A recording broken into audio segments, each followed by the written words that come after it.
So we're joined from Jackson at the Briarwood Arts Center by the founder, Mr. Stephen Brown. We thank you so much for joining us. I've been trying to get you for a while, doing so many great things in the community. This is our entrepreneurship class here at Velma Jackson High School, and I've got a room full here with me, and we're recording this for all of our friends in Madison County schools, Madison Central, Ridgeland High School, Germantown High School, the Academic Option Center, and our YouTube channel. So thank you for fitting us in your extremely busy schedule. Yeah, my pleasure. My pleasure. I'm a big fan of Elma Jackson. Been out there quite a bit. Yeah, and we'd love to have you back up here too. But just give us a little background because obviously we want to talk about the BAC and all the great things and how it was born. But you went to Murrah High School and then went to Yeah. college in New Orleans, there at Loyola University. So just take us through your high school experience and how that led you to choose Loyola and what you majored in at Loyola. Yeah, sure. At Murrah, I was involved with the newspaper at Murrah, and for a lot of my life, I was thinking that I was going to go into journalism, some type, whether be print or broadcast. And that's in terms of mass comm, that those were the two outlets basically I knew of for communications majors. And so I had a couple of different offers from colleges, but one of the schools I really wanted to go to, they lost their mass comm department lost their accreditation the same year I graduated. I was like, okay, well, I Wow. can't do that. And so I was born in California, and that's where my mom is from, and she was out there visiting with some friends. I want to say they were out at a party somewhere, and she was just talking to a random stranger, and telling them about, like, yeah, I got a son who's a senior in high school, trying to figure out where he's going to college, and he's interested in communications. And they were like, oh, well, had he thought about going to Loyola? Because there's a Loyola out here in California, and Yeah. of course, there's one in Chicago, one in Maryland, and one in New Orleans. And so yeah, she just told me about it, and I was like, I've never even heard of that school ever. I've heard of Dillard and Xavier, but I've never heard of a Loyola in New Orleans. And so I started doing some research on it, found out that their public relations department, they have a PR case study team that was like winning awards every single year. And so I put in an application for Loyola on like a Thursday, got my acceptance letter back like the that Saturday, and then got an awards letter saying they were giving me half tuition on like the following Tuesday. And so Wow. at that point, I was like, well, that was my number one choice, and I got accepted, and I got money, so I guess that's where I'm gonna go. And I did end up being the first Black person on that PR case study competition team for Loyola. Wow. Wow. That's Um, awesome. yeah, so it was just an amazing experience. So yeah, I definitely did what I don't encourage any student to do, and that's apply to only one college. I never let any of my students after that do that. You need to give yourself some options, but that was my story though. That's awesome. And Loyola is a great school and the new construction there is incredible. It's right across the street from Tulane. Really cool part of New Orleans. So I'd encourage everybody to at least give Loyola a look because it's got a lot of good stuff down there. Now, I was familiar with you for years when you were with Get to College. You did a lot of great work in the Jackson area with ACT prep, FAFSA, financial aid, finding grants. And you did such a great job with that. And I know that's still a passion of yours. But 3 years ago, and you just celebrated 3 years there at the Briarwood Arts Center just this last week. You saw a need in the community, which is entrepreneurship 101, whether you're for profit or nonprofit, finding a need and finding a way to fill that need. So just tell us how the Briarwood Arts Center was founded because it is really such a cool story. Yeah, so I was working to get to college. Absolutely loved the work 100%. Um, And over the pandemic, the building which Briarwood Arts Center now occupies started to take the trajectory of a lot of the other blighted property around the city. So there was an unhoused encampment out front. So there were grocery carts and trash throughout the parking lot. The gas station next door had already been shut down, really just abandoned with all the food and everything still inside. And of course, people were breaking in to get the snacks and stuff, and eventually folks were squatting in it and they set it on fire. And I mean, this is what we would see every day, getting off the interstate onto my exit to pull into my neighborhood, And so in the summer of 2022, I was, well, since living in the neighborhood, because I've lived here since 2017, I've always in the mornings just to for exercise went out walking in the neighborhood, and I'd always take a claw grabber and a Home Depot bucket and pick up litter, just because I don't want to see it. Plus, it's exercise. And so I was doing that litter pickup one day in the summer of 2022 and saw that somebody had purchased this building and put a for lease sign out front. And I was like, okay, well, let me just call out of curiosity to see what they would want. And so I went by with my family for a walkthrough. And since purchasing it, they had just been using it for storage. So there were old refrigerators and ovens and insulation and ceiling tiles falling in and rust and mold and just all kinds of stuff. But as we're walking through and I'm stepping over that debris, I was like, oh man, this room could be this. And then this could be this. And if we put this here, this could be this. And my wheels were turning. We talked about it as a family and decided that we wanted to go in together and get the property. So we signed the lease, maybe in like July. And then this is something that maybe your students will know a lot more about as they get older, but they might try to plan a group trip with some friends. And when you first introduce the idea, everybody's down. And the Yeah. closer and closer you get to the date, people start dropping off like flies, right? And so that's what happened. And before I knew it, what was supposed to be like a 5-person, 6-person mission was I was just there by myself. And it was like, guys, I wish you would have said something because I never would have even tried to do it if I thought this was going to be, just falling on my shoulders. But at that point, I was like, you know what, God, whatever you want to happen is going to happen. So whatever. So Briarwood Arts Yeah, Center. That's yeah, how we got. and it's so cool, and it's so cool that you saw the need there.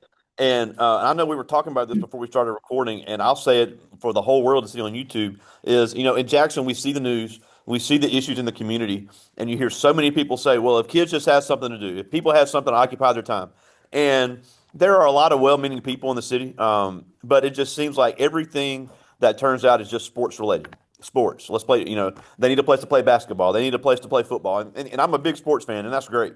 But to think that every child, or especially every black child, is an athlete is not only untrue, but it's unfair because there's so much talent, there's so much artistic ability, but maybe the resources weren't there. Maybe somebody that was an expert to teach that person wasn't there. So it really is cool how you saw that need and have just opened up all types of programs to anybody of all ages and all races and really gotten a lot of people involved in things and just given them opportunities. So talk about some of the programming you guys have done. I know you just celebrated the 3 years there with the Briarwood Stock just well, this past weekend. Mhm. But just tell us about some of the things that you created because you saw a need for it.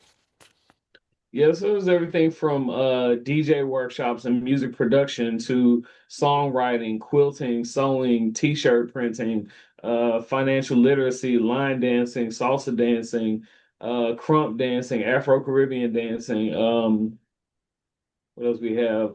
We have a youth mentorship program that takes place every Wednesday. We have open mic comedy. We have spoken word. It's a little bit video game tournaments, chess tournaments, book clubs, like you name it, we probably do it. And so at the end of the day, what the business model is really an idea factory. So I have stuff Wow. that I like to curate, but if people from the community are like, why don't we have this? Like, I've always wanted to learn how to do blah, blah, blah. They're like, okay, if there's a free date on the calendar, let's just do it. We don't have to overthink it. Yeah, and that's the cool part about your business, but it's also a fact of entrepreneurship. It can't just be what you like. I mean, obviously, you have your own taste. I have my own taste, but the customer is what keeps a business going. Even for a nonprofit, if the community stops going, you don't have an art center. So you have to listen to your customers, listen to your community, and say, "Look, what would you guys like to see?" And then you're the one that finds a way to implement that. Yeah, and really a lot of this was informed by my work at Get to College because during my time there, we served the entire state, and I really needed a perspective change because me coming from the inner city, we would go to places in rural communities like the Delta, and the way the narrative was kind of structured is like, yeah, I'm going to give you all this information to help you get to college and tell you about scholarships and all this so that you can get your education, you can make it out of the Delta. And I'm like, what is that supposed to mean? Like, what do you mean make it out of the Delta? Why is where you live any better than where I live? It's like I can, my family has land. Like you can reach out your window and touch your next door neighbor's house. Like why do you? And so I realized in a lot of cases, well-meaning people can have like a savior complex and feel like I know what's best for you and I know what you need, as opposed to asking you and empowering the people that you're trying to serve to heal themselves, and you do it alongside them and to amplify their voices, instead of like, I'm gonna fix you a plate or whatever I think you should eat, and you just need to eat it and like it. And so the very first program that we had at Briarwood Arts Center, the day that we recognized as our birthday, was on September 10th, 2022. And we had a community open house. So we invited parents and kids and students and residents in the neighborhood, artists, community leaders, and we just sat in a big circle and we said, okay, well, hey, what does this need to be? We basically have a blank canvas with this 10-room building. What do y'all want to see? People went room to room saying, well, the city really needs a place we can do this. It'd be really awesome if we had this. And they were writing on the walls. And so that's Wow. how we built out our programming from actual community voices of what they saw a need for. And that's incredible because, I know you've done a lot of painting. It just and we've seen the clips, just all the different things that are there, stuff that I never would have even thought of. And you also stay true to your get to college roots by still offering the ACT, the ACT things. Because look, and I've said this in a magazine about how educational resources have not always been there, especially in rural communities and in rural black communities. A lot of people didn't have the access to education, access to resources to improve their lives. And you've seen the need for that. And I can guarantee you there are parents saying, I never knew where to look for the ACT. How can you help my child on the ACT? That that aspect of like the education and the college planning thing is like breathing to me. Because That's thinking awesome. about it, like having to do it for 10 years straight and never getting tired of it, like going from school to school around the state. So when I was at Get to College, I was the primary outreach person for the 7 counties surrounding Jackson. So Hines, Madison, Rankin, Warren, Scott, Yazoo, and Holmes. Within 2013 to 2023, if somebody came to any of those schools, and it's like 57 schools, there was like a 99% chance it would have been me. And Yeah. so doing that for that long and then doing all of our ACT prep around the state, um, like I said, that was the most rewarding thing to me, and I've had a career in music for 25 years, but being able to see that aha moment and break down some of those barriers and demystify the college planning process for students, like there's nothing that gave me that type of feeling. So I knew that had to be a part of whatever I did moving forward. Now, and another thing is, and I think this is good for anybody, even if they don't want to be an entrepreneur. You guys thrive on volunteers and community service uh, aspect. So let's say we have some kids that say, "Look, I don't have any interest in ever running a business, but I am looking to get involved in the community and maybe volunteer because let's go back to college planning. College scholarships are going to want to see volunteer and community service experience, and this is a great place where people can get some documented community service." Where it's going to be, you're going to be able to take pictures of it and say, look, here's who we worked with, and here's what we did. So, how can people get involved with volunteering with the Briarwood Arts Center? Because I think it'd be a great opportunity for a lot of young people. Yeah, so I always tell people that my name is on the paperwork, but this is really a volunteer-led organization. So we have a core of about, honestly, about 70 or so volunteers. So the people who are leading the workshops, the folks that are checking folks in when they come sign in at the front desk, the people who are setting up and breaking down for programs, this is predominantly volunteers. And one is just, it's awesome to be able to give people that opportunity, but then we're constantly looking for other ways to pour into our volunteers. If they have an idea, they need some resources, we want to be able to connect them to other opportunities. Like some folks that have taught our classes, they'll get opportunity. They may teach our class for free, but we're able to pitch them to other folks, other community centers in other areas for like paid opportunities. So it's been great. And Wow. even going back to the college thing, and this is something that was present even during my time to get to college. I always made it clear that college to me doesn't just mean like 4 year university. It could be, there's a lot of different ways that students can be successful that is not just tied to one particular path. So making sure that we're not defining that for people, but whatever it is that they want to do, just helping them connect the dots. Oh, I'm with you 100% on that. I'm always about exposure and opportunities and options because the Mhm. more options a kid has, the easier it is for them to make the best decision. And I agree with you 100% because people want to talk bad about Mississippi, and there's things to talk, there's things bad you could say, but the progress that has been made in getting as many people as possible the opportunity to get another degree after high school, whether it be an associate's or it's a career certificate, has never been greater. And these Yeah. ACT scholarships, 20 on the ACT, qualifying you for grants, getting you pretty much your education almost completely paid for. Being able to study for that and learn a trade and be able to make a great living is a great thing. And actually, Mississippi was first this year in FAFSA completion. They ranked first in Wow. the nation for FAFSA completion. Yeah. Now, before I get, there's the bell. It's a lunch bell. We're fine. Before I get to their questions, I did kind of want to talk about, obviously, you're very passionate about art. You're a great musician. You're out in the community. You're an unbelievable speaker. You're always on TV, and you're really good at selling and articulating, which is such an important skill to learn.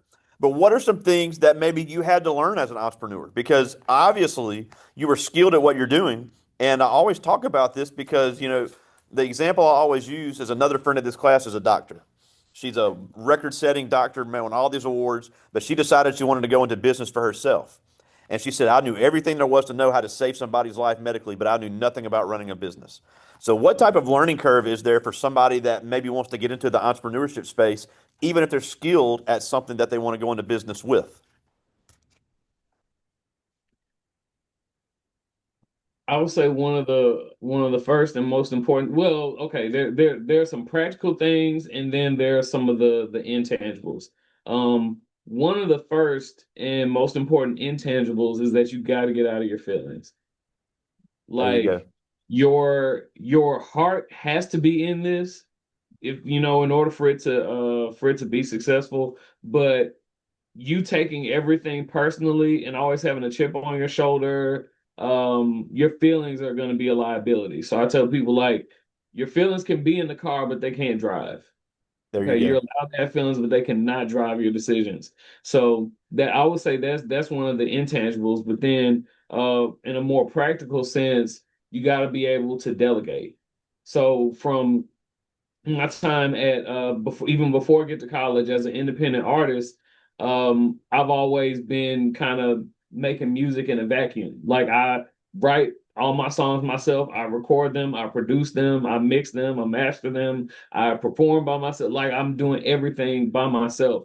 Um, when I started working to get to college, like, I was the one doing ACT prep. I was the one like completing your FAFSA. I was the one like doing your college planning, talking to your parents. Like, so everything has been self-contained. This was one of those things where it's like I had to learn to delegate, and I had to learn how to not only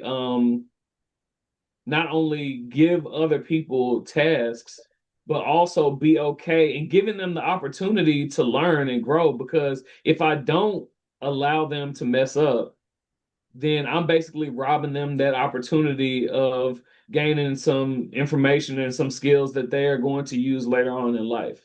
So even though I'd rather, like, no, I'd rather just do it myself because I know how I want it done. It's like, no, allow them to try, allow them to do it. And because you had to learn, I had to learn, by doing. So Yeah. making sure I empower people to be their best selves by allowing them to be part of the process.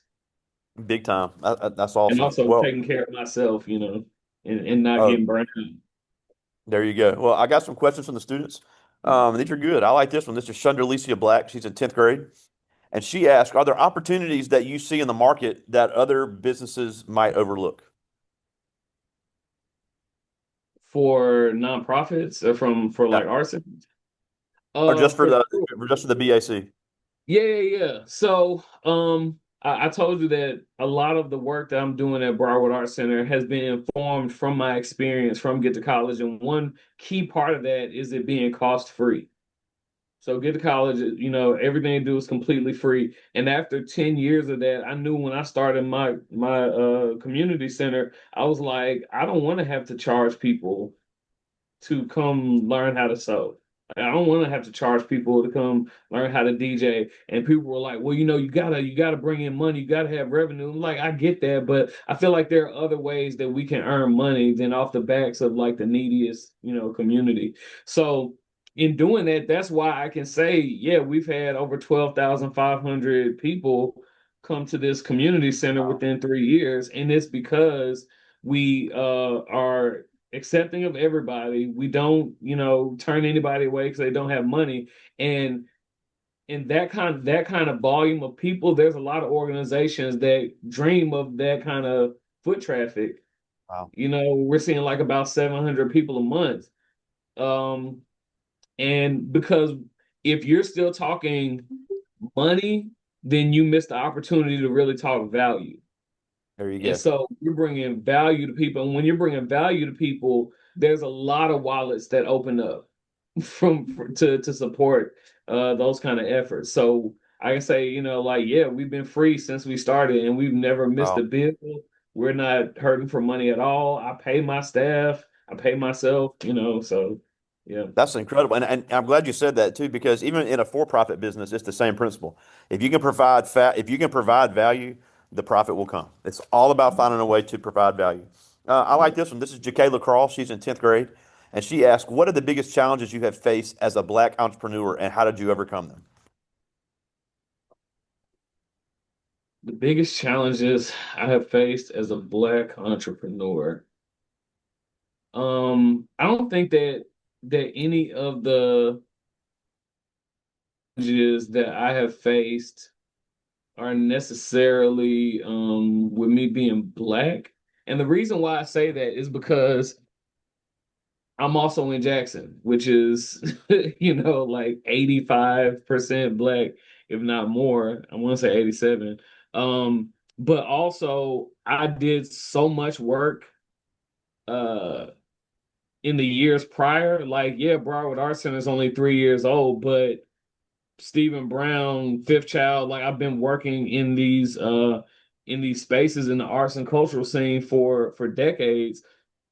And so those relationships and that authenticity has been what has kind of established a really good rapport with people so that when I started this community center, there were so many folks I had done favors for and looked out for and helped their kids get into college or, perform. I just try to be a good person overall and authentic that I don't have to that I would say that opened a lot of doors for me. There were people that would take my phone call that wouldn't take a cold call from someone else. And so Wow. but also being able to leverage those relationships and be relatable, it's actually been an asset for me. My blackness has been an asset for me in this city more so than a detriment. But then on a bigger scene, I am who I am everywhere I go. So the way you see me dressed right now is the same way I'm dressed wherever. I have my do-rag, I have a BAC t-shirt, some cargo shorts, and some Air Max. So when I'm talking to senators in Washington, D.C., or I'm talking to a third grader showing them how to color a picture, it's like I am who I am everywhere I go. And that Man, authenticity, people, either they respect it or if they don't, it's not somebody I really care to do business with anyway. that's awesome. Well, I got time for two more. This is Jameer Mayfield. He's a member of our band here at Velma Jackson. I know you're a big music guy. And he asked, what was the biggest inspiration to you as a young person and that drove you to be an entrepreneur? Jay-Z. Wow. Jay-Z, 100%. I'm a huge, huge Jay-Z fan. And I know like he may not be cool to people who are teenagers, but even beyond his music, some of the things that he stood for in terms of his principles, his entrepreneurial mind, his approach to like self definition a lot of those things, the risk that he would take on himself and his independence, that really, really inspired me. Even diversifying. Like um he was one of the earlier rappers to like, oh, I got shoes and we sell clothes and we have a liquor brand and I'm gonna get this stadium, I'm a sports team. And it's like it on one hand, people can look at it as capitalism and with a negative connotation, or for me, that what that was is like, okay, I know what my heart is. I know what I really, really want to do. And I know that with Briarwood Arts Center, I know that I'm committed to offering this stuff for free. So how am I going to be able to offer it for free? Okay, well, I can rap, I can DJ, I can teach ACT, I can, I'm diversifying like all the different revenue streams that I have, so that I can support my community work. Um, and so just the lessons in that, if you get beyond like the materialism and really listen to the lyrics, I just felt like there was a lot of depth and principles that he stood on that inspired me. Yeah, and the thing I always like to point out, I know me and you are close to the same age. I am a little bit older, but I try to explain to these kids that these rappers, the way they really made money was diversifying business like Jay-Z did and like Tupac did, making the movies, having the clothing brands, having the record labels, having the endorsements, just making the music. It was not making them rich. It was finding other Right. ways. So I agree 100% on that. I got one more. This is Tredarius Quinn, also a member of our band. And he asked, what types of things do you have planned for the future at Briarwood Arts Center? Things do I have planned for the future? Well, when people would often ask me like what our 5-year plan is or what our big goal, it's never been to, oh, I want to have the biggest facility. I want to take over the Metro Center and make it one big Briarwood Arts Center. It's Oh, my real vision is that somebody in, well, I'm say something that y'all may be more familiar with like the Camden Canton area, that somebody in Sawmill Quarters will say, man, we got this abandoned building over here in our community, why don't we uh buy this and repurpose it into the Sawmill Quarters Art Center? And this person over here in Shady Oaks or Brown Bottom or Verdant Addition say, why don't we repurpose this and start this art center? And so every community has unique needs and unique work resources. And another reason why I dress the way I dress and show up the same way in these different spaces is because I need kids like these 10th graders to see that, okay, it's a young black dude that has multiple brick and mortar businesses. And I've never like code switched as far as like how I showed up in spaces. The new mayor is in a picture with me from yesterday. I look the exact same way I look anywhere. Because they need to see that it's possible for you and you don't have to. Man, the last time I wore a suit, I was in a funeral.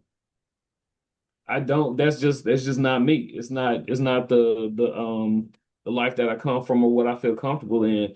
And so being authentic, um, being not only driven but having real principles and values that you stand on. Um, those kind of things will allow us like to expand Briarwood Art Center. We just opened up a new coffee and ice cream shop on the south that's side of right. Jackson. Yeah, So I forgot it's about called that. That's Riverside awesome. Collective.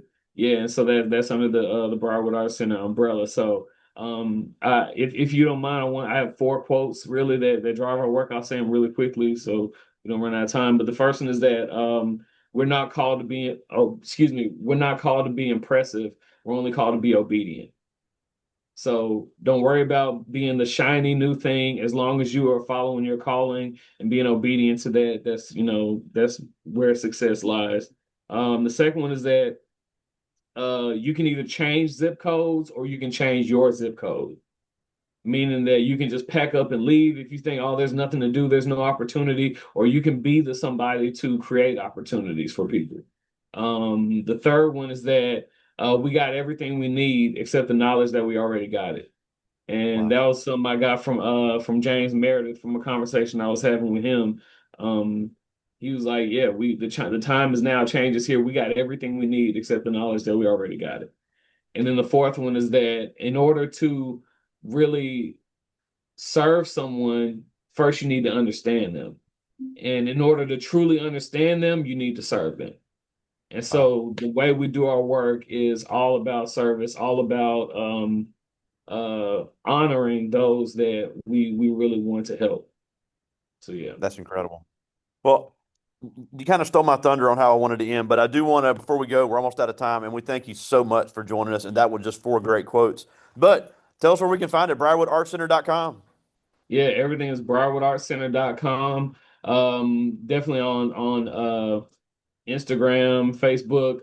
One quick PR tip, there's something called linear marketing. So for those of you who are entrepreneurs or musicians or whatever, everything needs to be the same. It's not like it's Briarwood Arts Center or Briarwood AC or no, the same handle for everything makes it really, really easy for people to find you. I agree. That's a marketing 101. And if anybody's interested in either coming and being part of the programming or volunteering, they can definitely find the information there. And you guys are always looking to have people come by, either to have take part in the program, lead the program, or find a way to volunteer their time. Absolutely. Love it. Well, again, we just thank you so much for joining us. One of the most inspirational people in the Jackson area, my guy, Stephen Brown with the Briarwood Arts Center. We thank you so much for joining us today. All right, I appreciate y'all for having me. I'll talk to you soon, buddy. Peace.